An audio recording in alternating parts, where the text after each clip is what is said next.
দলীয় নেতাকর্মী ও সম্ভাব্য মেয়র কাউন্সিলর প্রার্থীদের গ্রেফতার হয়রানি বন্ধ না করলে ৫ই জানুয়ারির মতো আরও একটি নির্বাচনের আশঙ্কা করছে বিএনপি। নয়াপল্টনে দলের কেন্দ্রীয় কার্যালয়ে সংবাদ সম্মেলনে বিএনপির মুখপাত্র ডক্টর আসাদুজ্জামান রিপন এমন আশঙ্কার কথা তুলে ধরেন। তিনি বলেন, সরকারের মুখাপেক্ষিতার কারণে বর্তমান নির্বাচন কমিশন অনেক আগেই মানুষের আস্থা হারিয়েছে। তাই পৌর নির্বাচনে নিজেদের ভঙ্গুর মেরুদণ্ড কিছুটা শক্ত করার সুযোগ রয়েছে কমিশনের।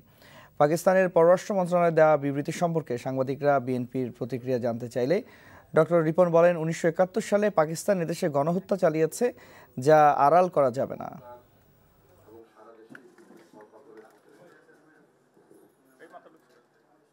একেবারে নির্বাচনের তারিখ ঘোষণা হওয়ার পরে মেয়র প্রার্থীদেরকে এইভাবে গ্রেফতার করার ব্যাপারে যদি নির্বাচন কমিশন যদি চোখ কান বন্ধ করে রাখেন, এই নির্বাচন হবে তাহলে সরকারের নীল নকশায় ভরপুর একটি নির্বাচন।